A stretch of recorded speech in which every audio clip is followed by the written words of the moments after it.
Dentro da visão que Deus deu a Billy Graham de reunir evangelistas itinerantes de todo o mundo, surgiu a Conferência Internacional para Evangelistas Itinerantes. Amsterdã 86 tem como propósito encorajar e incentivar evangelistas de todo o mundo no cumprimento das palavras do apóstolo Paulo a Timóteo: faze o trabalho de evangelista.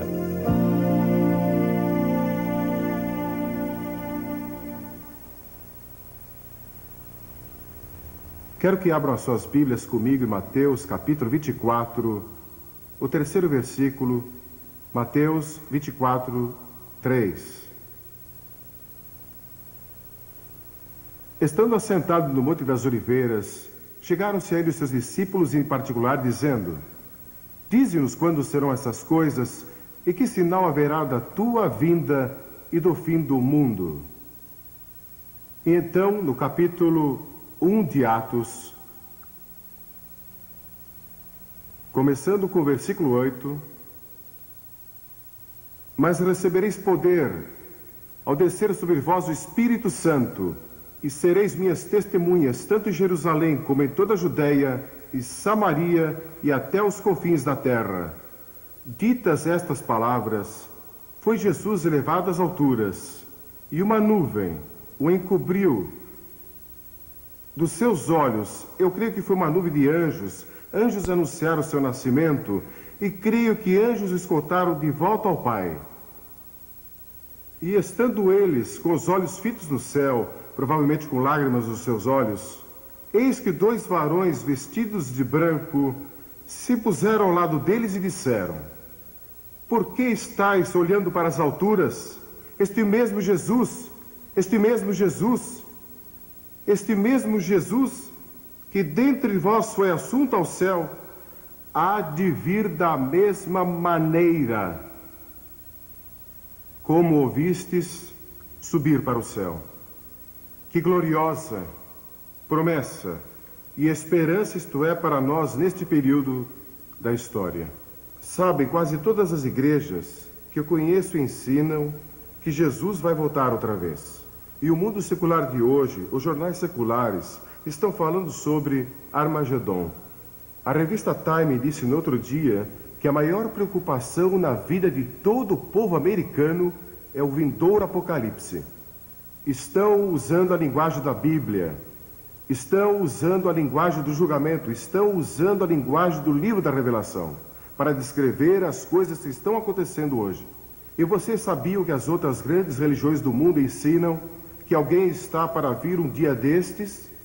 Uma declaração doutrinária judaica, elaborada pelos miodésios, proclama uma firme crença na vinda do Messias.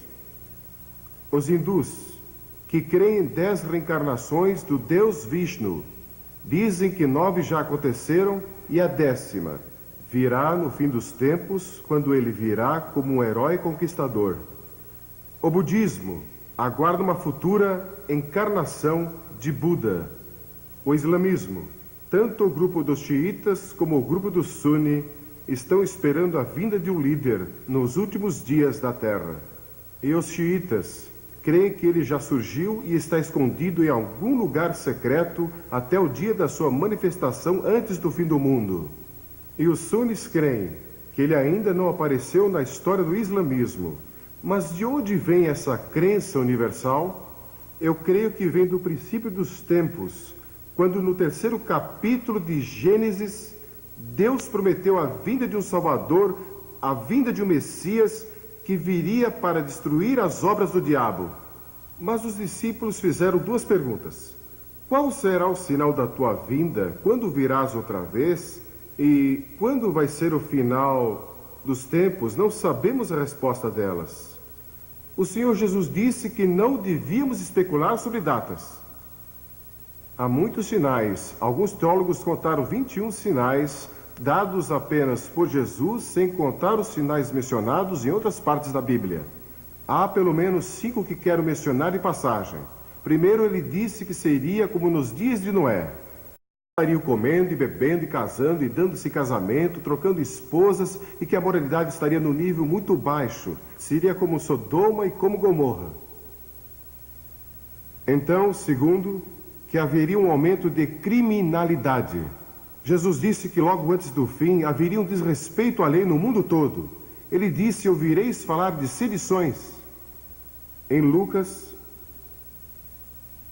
capítulo 21, no versículo 9, sedições. Essa palavra traz consigo a ideia de que o desrespeito à lei será geral. E traz consigo a ideia de rebelião, revolução, terrorismo e criminalidade, indicando que isso será um sinal da breve vinda de Cristo. E houve outra época na história que vimos tanta criminalidade, é generalizada, e foi o que Jesus disse. Então ele disse que guerras e revoluções aumentariam, ouvireis de guerras e rumores de guerras.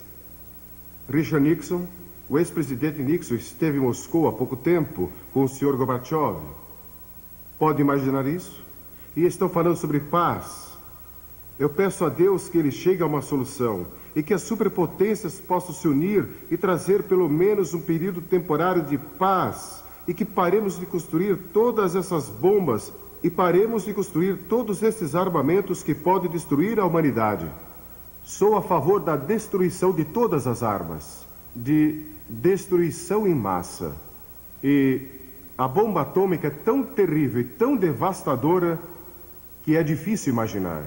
E vocês sabiam que na América fundaram uma revista no começo deste século, chamado Século Cristão?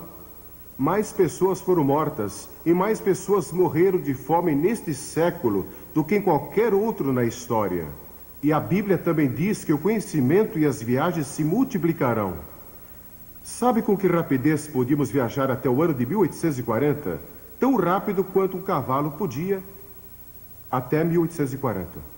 E nestes poucos anos, conseguimos viajar pelo céu a quase 30 mil quilômetros por hora. Pense nisso. Ele também disse que haveriam enganadores e zombadores. Disse que muitos falsos profetas se levantariam dizendo serem o Cristo. Você sabia que só em Los Angeles dizem que há mais de 400 que proclamam ser Jesus Cristo? Estão no lugar certo, Los Angeles.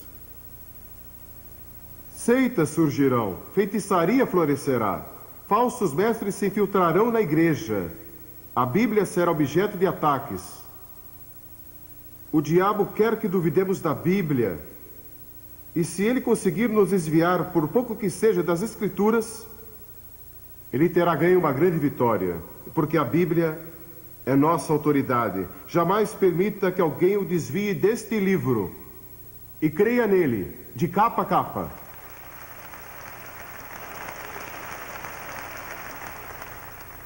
Agora, este mundo tem uma necessidade urgente de liderança. Quem vai acabar com o mal? Quem vai trazer paz a este mundo? A Bíblia diz que pessoas falarão de paz, paz, paz, quando não há paz. Nunca ouvi falar ou li de um momento na história em que a palavra paz foi usada com tanta frequência. Outro sinal que Jesus está para voltar. Um diplomata europeu disse algum tempo atrás que se o diabo pudesse resolver os problemas do mundo, ele seguiria o diabo.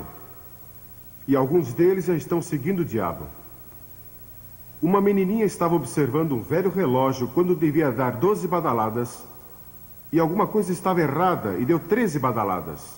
Ela correu para a mãe e disse: "Mamãe, é mais tarde do que nunca foi antes." Bem, quero lhes dizer, é mais tarde do que jamais foi antes. Nunca foi tão tarde antes, mas quero dizer outra coisa. Deus tem um plano. Deus tem um plano. Ele não abandonou este planeta para vaguear pelo espaço como um robô perdido. Filósofos seculares estão perguntando o que é a história afinal? Por que o homem está sobre a Terra? Para onde está indo? Alguns dizem que a história é como uma mosca bêbada com as patas sujas, de tinta fresca, cambaleando através de uma folha de papel. As pegadas não levam a lugar nenhum e não tem qualquer sentido ou nexo. A moderna filosofia hedonista foi descrita como um homem cego, numa sala sem janelas, procurando um gato preto que não está lá. E isto descreve alguns dos nossos atuais. Não tem qualquer ideia do que está acontecendo. Não consegue discernir de forma alguma que Deus tem um propósito. O grande ensino da Bíblia é que Deus não abandonou o mundo. Ele tem um plano. E seu plano é que Jesus Cristo vai voltar e trazer paz e justiça ao nosso mundo. Mas até lá, você e eu temos uma tarefa a cumprir. Nosso Senhor disse: ocupem-se, sejam fiéis até que eu venha. E ele também disse que o Evangelho do Reino será pregado a todas as nações e então virá o fim. O Evangelho vai ser pregado a todo o mundo. E no mundo sem esperança, devemos deixar Amsterdã como uma mensagem de esperança.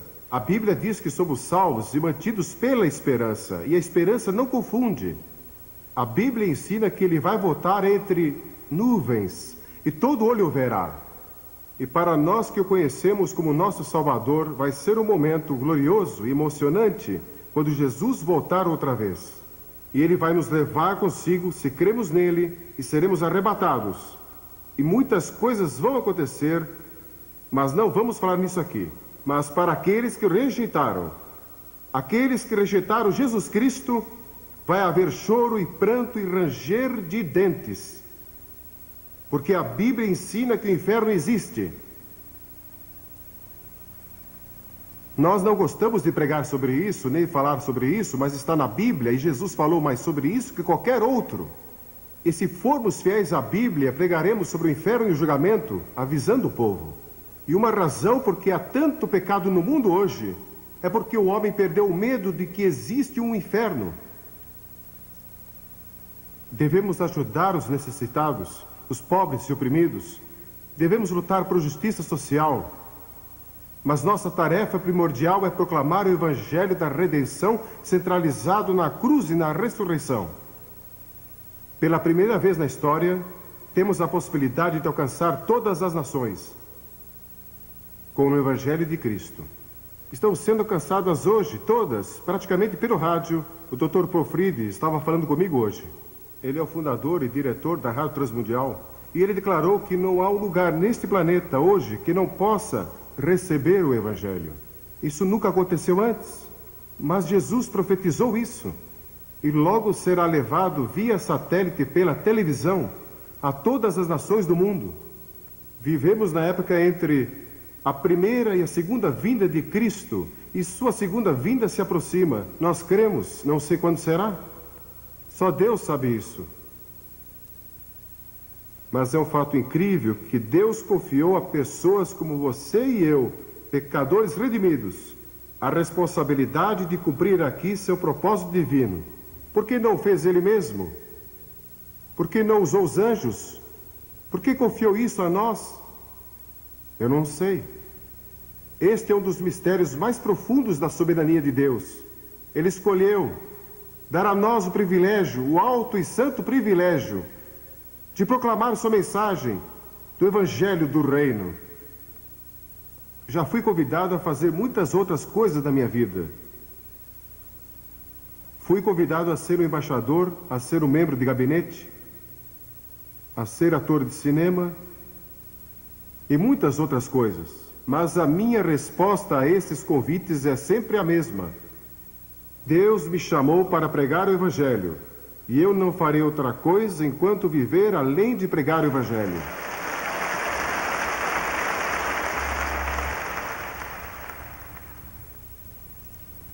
Ele quer que proclamemos a mensagem do Evangelho do Reino.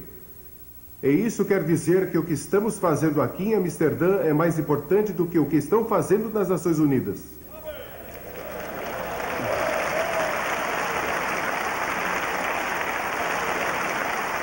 O que a igreja faz com o Evangelho tem mais significado do que as decisões feitas na Casa Branca, ou no Kremlin, ou em Londres, ou em Nairobi, ou qualquer outro lugar. Depois que o Evangelho do Reino for pregado em todas as nações, Jesus disse, então virá o fim. Não podemos estabelecer datas, mas eu creio que quando terminarmos a tarefa de evangelizar o mundo, não cristianizar o mundo nunca vai ser cristianizado. Não há promessa nas Escrituras de que o mundo todo vai se voltar para Cristo.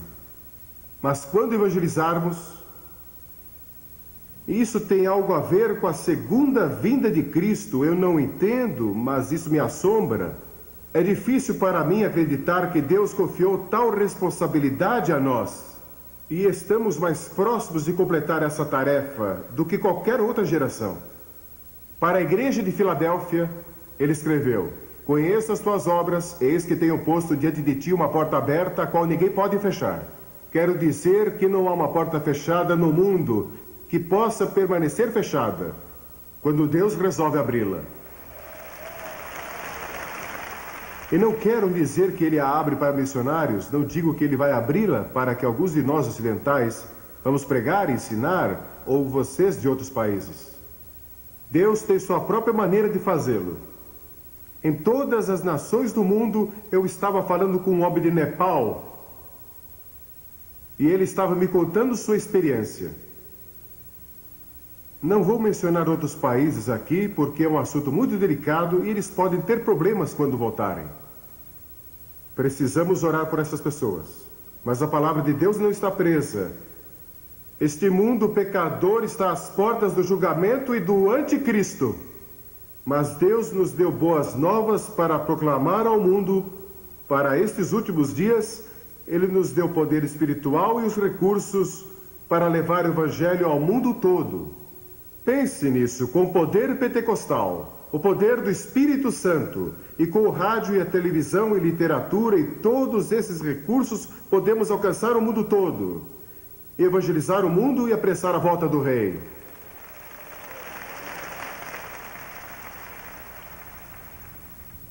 Se você não rededicou sua vida e seu ministério a Cristo durante estes dias em Amsterdã, eu oro que eu faça hoje.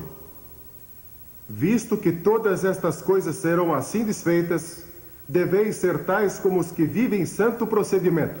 Para o evangelista, vai ser uma vida perigosa. Vai ser uma vida solitária para vocês e suas famílias, em muitas áreas. Vai ser uma vida quebrantada, um evangelista chora pelos perdidos. Talvez tenha que viver em fraqueza, como muitos evangelistas. Muitos evangelistas que são fiéis a Deus, nunca foram muito saudáveis. Mas Deus sempre os sustenta. Eu olho para alguns aqui que são fortes e saudáveis, e vocês podem até dormir de pé, encostados a um poste. Eu daria tudo para ser como vocês. Não sou assim. Nunca fui uma pessoa muito forte. Minha esposa é forte. É mesmo.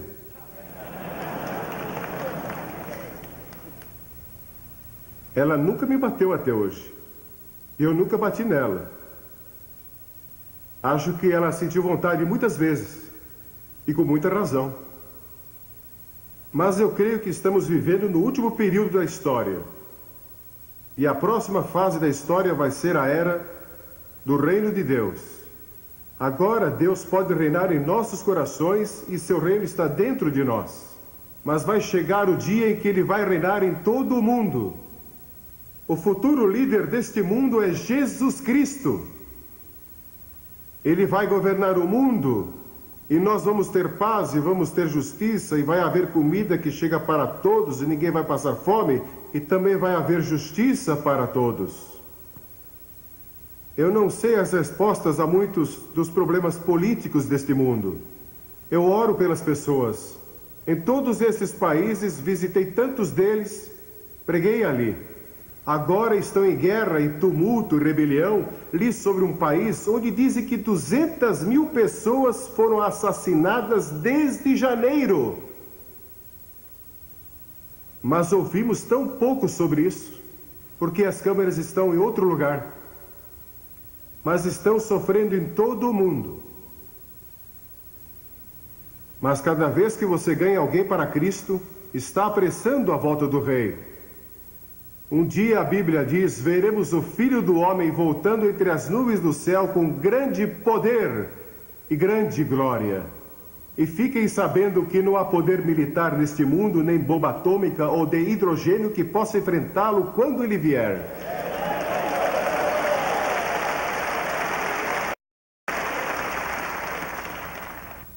Um anjo é mais poderoso que todas as forças militares que possamos reunir neste planeta.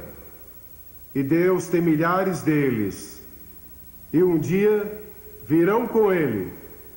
Eu ouço os 4 cavaleiros, estão a caminho. Esses 4 cavaleiros, posso ouvi-los galopando. Escrevi um livro sobre isso há alguns anos. E vocês sabiam, isso é interessante, esse livro foi impresso na União Soviética, com a permissão das autoridades.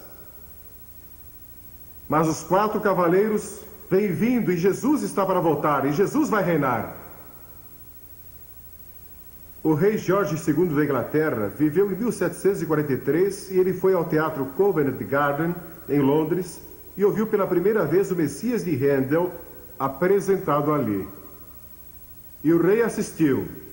E quando ele ouviu o coro do Aleluia e ouviu as palavras Rei dos Reis, Senhor dos Senhores, Aleluia, Aleluia, ele vai reinar por toda a eternidade, o rei se levantou. E toda a audiência se levantou, e o rei disse: como posso ficar sentado na presença daquele que é o Rei dos Reis? E desde aquele momento, as pessoas têm se levantado. Que dia vai ser quando Cristo, que é a nossa vida, voltar? Então você vai aparecer com Ele em glória. Se Ele voltar, antes de eu morrer, vou procurar meu pai e minha mãe, porque estarão com Ele, voltando com Ele em glória. Mas algumas pessoas dizem que se você crê nisso, então não está interessado nos problemas deste mundo. É só ficar esperando por Jesus. Mas não é isso que ele ensina. Ele disse: trabalhe, ocupe-se. Tem sido minha experiência que aqueles que creem na segunda vinda de Cristo são os mais ativos, mais fortes, mais zelosos e também os mais dedicados. Somente nas epístolas podemos encontrar 22 passagens que falam de pureza, paciência, serviço e boas obras à luz da vinda de Cristo. Sim, o rei vai voltar. E durante esta conferência, temos ouvido o clamor do mundo. Este é um mundo que clama, clama por liberdade, clama por integridade, clama por liberação. Joel diz que multidões estão no vale da decisão porque o dia do Senhor se aproxima. E até Jesus voltar, devemos obedecer à grande comissão. A seara, na verdade, é abundante, mas os obreiros são poucos. Orai, portanto, que o Senhor da seara mande trabalhadores para a sua seara. E acontecerá que todo aquele que invocar o nome do Senhor, ele será salvo. Vamos levar pessoas a invocar o nome do Senhor em todo o mundo. Quero fazer-lhes uma pergunta. Eu creio que há pessoas aqui hoje. Vocês vieram aqui a esta conferência e não têm certeza qual é o seu relacionamento com Cristo. Você não tem certeza se realmente é salvo. Tem algumas dúvidas a respeito? Não saia deste recinto aqui hoje sem resolver isso. Tenha certeza. Conheci muitos pastores e conheci muitos evangelistas que no fundo do seu coração não tinham certeza de seu relacionamento com Cristo. E alguns aqui. Quero fazer-lhes esta pergunta. O que você faria se soubesse que Cristo vai voltar em um minuto e fosse o único a saber disso? Você cairia de joelhos, clamando por misericórdia, compreendendo que nunca realmente o conheceu? Imagine que fosse 45 segundos. E há muitas pessoas a quem você deixou de testemunhar, e o sangue delas está em suas mãos. Ou se você fosse o único a saber que Cristo vai voltar em 30 segundos, você correria pelas ruas, gritando a plenos pulmões: Jesus está voltando, arrependam-se e creiam, arrependam-se e creiam. Ou se tivesse 20 segundos, e compreendesse que não viveu uma vida santa, não está pronto para encontrar a Cristo, e você está desesperado. 10 segundos. 9, 8, 7, 5, 4, 2, 1, e não está preparado. Você pode se preparar hoje. Vai chegar o dia quando todos os nossos sonhos e esperanças se realizarão e Deus vai limpar as lágrimas de todos os olhos, e não haverá mais morte, nem tristeza, nem pranto, nem haverá mais dor, porque todas as coisas velhas terão passado. Sim, vou encontrar você no céu, se você conhece a Cristo. Vou ver você no céu e sei que vou para lá. Nunca tive dúvida a respeito. Sabe por quê? Porque se minha salvação dependesse de Billy Graham, eu estaria perdido. Mas depende do Senhor Jesus Cristo e do que Ele fez na cruz e da sua ressurreição. Tudo está nele. Porque pela graça somos salvos, mediante a fé, e isso não vem de vós, é um dom de Deus, não de obras, para que ninguém se glorie. Se você conseguisse salvar a si mesmo, você andaria pelo céu dizendo, vejam, consegui chegar aqui sem a ajuda de ninguém. Mas o que você tem que fazer é chegar diante de Deus e dizer, Deus tem misericórdia de mim. Venha até a cruz. A graça de Deus vai alcançar você, não importa onde você esteja. Ouvi a história de 2 rapazes numa universidade. E no quarto ao lado havia um jovem que era radioamador. Você sabe o que é um radioamador? Acho que sim, muitos aqui provavelmente fazem isso. Você tem um rádio que pode ser operário da sua própria casa e você pode falar com pessoas em todo o mundo. Então, esses jovens conectaram alguns fios àquele aparelho de rádio. E na noite seguinte anunciaram, com um tom de voz muito profissional, que a América estava sendo atacada e o país todo provavelmente seria destruído em menos de 1 hora. E aquele radioamador ouviu aquilo no seu aparelho. E ele acreditou. E saiu correndo e gritando a plenos pulmões. Preparem-se, vamos, preparem-se. Nós vamos ser destruídos em 1 hora. E sem os seus sapatos, vestido apenas com um short, ele correu até o dormitório das meninas e gritou em alta voz, preparem-se, o mundo vai acabar para nós em menos de 1 hora. E uma jovem abriu a janela e perguntou, você realmente crê nisso? Ele disse sim, ela disse, bem, se você crê, eu também creio. Eles foram e acordaram o Deo da universidade. E o Deo acreditou. Então ele acordou o presidente da universidade e ele acreditou. E quando faltavam cerca de 20 minutos para a hora marcada, eles estavam todos orando. Porque aquele jovem estava disposto a ser ridicularizado para comunicar a mensagem. Porque um homem creu. Ele conseguiu convencer toda uma universidade. Ele acreditou naquela mensagem falsa. Milhões hoje estão crendo em mensagens falsas. Nós temos a mensagem verdadeira, a palavra de Deus, o Evangelho de Jesus Cristo, mas nós cremos nele. Acreditamos nele.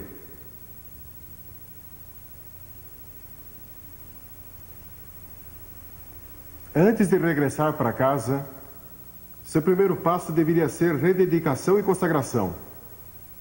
Quando D.L. Moody visitou a Inglaterra, ele conheceu Henry Varley, um açougueiro convertido.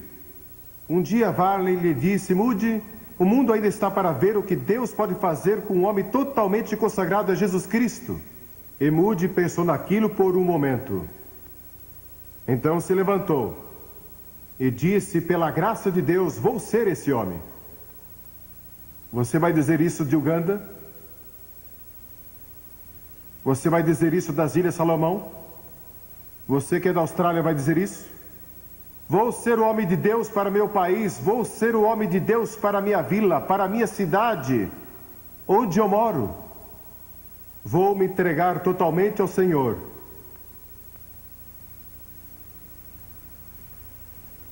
Você já fez isso? Vou pedir que todos curvem a cabeça em oração.